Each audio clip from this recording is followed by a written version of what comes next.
Merci beaucoup.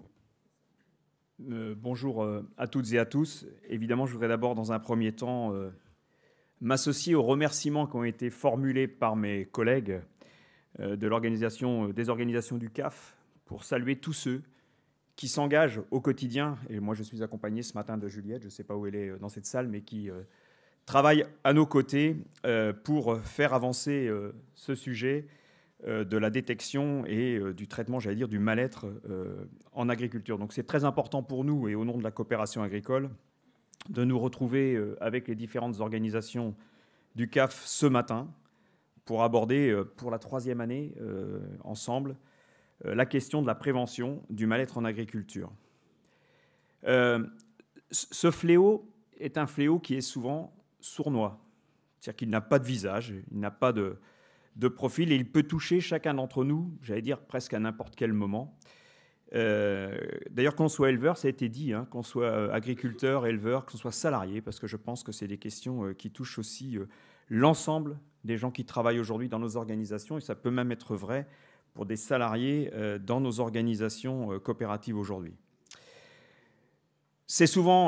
Il a souvent pour conséquence des conséquences sur l'ensemble de nos activités, la vitalité des exploitations, bien sûr, les performances de production, le bien-être des animaux qui peuvent aussi être impactés.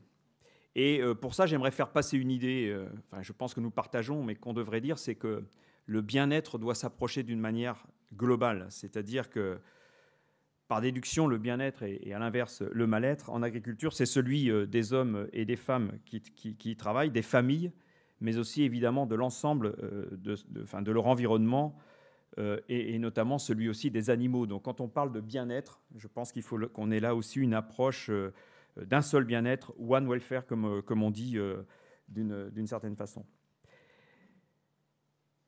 C'est un sujet que nous avons trop tu, qui est encore trop souvent tabou et pas suffisamment abordé par nos pairs dans nos milieux agricoles et ruraux, même si je pense que le tabou se lève, et notamment, je pense, par l'émergence, l'arrivée d'agriculteurs qui sont non issus du milieu agricole, parce que je pense que nous venons d'un monde où ce sujet est tabou et ne devait pas être mis en évidence, parce que nous sommes encore trop aujourd'hui sujets au jugement de nos pairs lorsque la situation devient difficile. Et cette situation, elle peut avoir plusieurs origines, et vous l'avez dit, moi j'en vois deux. Il y a effectivement les difficultés économiques qui peuvent naître par les incidents climatiques à répétition que l'on a, et ça a été dit, mais aussi par les marchés. Moi, je pense notamment aux gens qui sont aujourd'hui engagés dans les productions sous signe de qualité, je pense notamment au bio, à l'heure où on se parle, et pour nous, envers qui la situation est très compliquée et on a énormément d'accompagnement à faire. C'est un sujet qu'on doit traiter dès l'installation, parce que la mise en situation doit être réussie, et pour la réussir, il faut que nous soyons capables d'engager les jeunes dans des modèles économiques résilients et dans des environnements accueillants et qui leur permettent, j'allais dire, de passer les difficultés. Mais il y a un autre sujet, je pense, que nous n'évoquons pas assez. Je pense que, Arnaud, tu l'as dit un peu en parlant du risque tout à l'heure. Par essence, par nature, quand on est entrepreneur, la perspective d'avoir des difficultés et de ne pas y arriver existe. Elle fait partie, j'allais dire, des choses que l'on doit aborder lorsqu'on s'installe et lorsqu'on devient entrepreneur. Et on doit, par rapport à ça, évidemment, avoir toute la prévention nécessaire, mais on doit aussi avoir une approche qui ne juge pas l'échec comme étant quelque chose qui disqualifie l'individu. Il y a le jugement des autres et il y a le jugement de la famille qui reste encore, je pense, dans certaines régions, quelque chose que l'on doit lever comme tabou. Moi, je pense que ça reste des choses vraies et pour nous, mouvements coopératifs et organisations, j'allais dire, collectives, par essence, nous sommes souvent en première loge des difficultés quand elles surviennent, puisque les techniciens les 10 000 techniciens du secteur coopératif aujourd'hui sont au contact quasi au quotidien des agriculteurs et donc les premiers à même de pouvoir détecter. Donc ça a été très important pour nous de mettre ce collectif au service de cette prévention et du traitement de ce fléau. Le mettre à deux niveaux, et c'est important de le dire.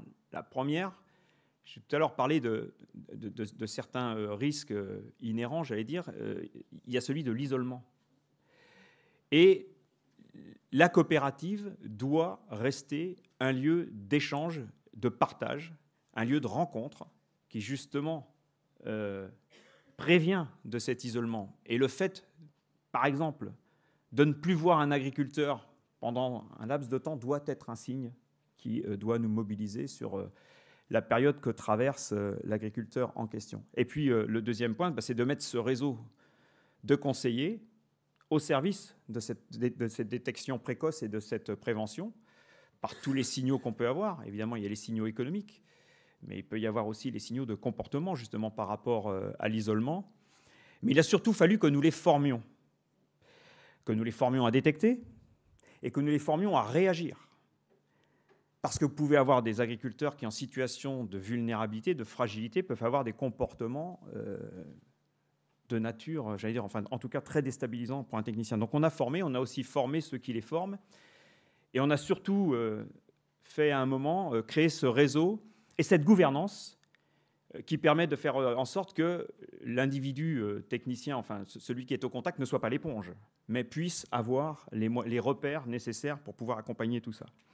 Et donc on avait créé ce réseau depuis 5 ans que l'on appelait réseau Agri-Sentinelle, et qui nous a permis d'avancer. Je pense que ça a été important qu'on le fasse à un moment, j'allais dire de manière un peu autonome, la question n'est pas là, mais ça a permis de sensibiliser, de vraiment faire monter le sujet. On avait été sensibilisés par Eliance, je tiens à le dire, parce que je pense que les inséminateurs, justement, sont des gens qui, au contact des éleveurs, avaient des moyens de détection, en tout cas sans doute des moyens d'alerte, et qu'ils souhaitaient mettre au service du collectif. Donc on avait été alertés, soutenus par l'Institut de l'élevage, et on avait fait ce réseau Agri-Sentinelle qui nous a permis de créer. Évidemment, aujourd'hui, nous mettons ce réseau à disposition de ce collectif, et je pense que c'est bien par le collectif et tous ensemble, dans nos organisations, que nous pourrons progresser sur ce sujet, à la fois en matière de détection, de prévention et évidemment de traitement. Mais en étant aussi de concert pour lever les sujets tabous et faire progresser aussi, quelque part, un peu les mentalités quand elles restent encore imprégnées de ces sujets liés à ce qu'est une situation d'échec. Voilà, donc notre objectif aujourd'hui, c'est évidemment de mettre toutes les forces en commun autour de cet enjeu de société, plutôt que de chercher la survivance d'une organisation dans un dispositif isolé. Et donc, on a participé au collectif créé autour de la MSA et des organisations agricoles et celles du CAF en particulier. Et bien entendu, l'enjeu actuel, c'est surtout celui d'arriver à déployer et massifier les formations des sentinelles. La thématique de cet après-midi, évidemment, elle nous est chère puisqu'elle traite de la mobilisation collective et que pour prévenir les situations de mal-être, et que nous y sommes bien évidemment très sensibles. Un dernier mot pour dire que je pense un des facteurs clés du mieux-être en agriculture passe, entre autres, par la reconnaissance des acteurs, la reconnaissance de leur travail et de leur place au sein de l'écosystème. Je pense notamment, et on y est aussi, je pense qu'on y travaille tous, celui de la place des femmes, et on est très sensible au fait que Muriel Pénon de la coopération agricole est actrice et presque fondatrice des Ailes de la COP puisse apporter son témoignage à ces sujets. Voilà, je vous souhaite à tous une bonne journée et je vous remercie pour votre participation et votre écoute.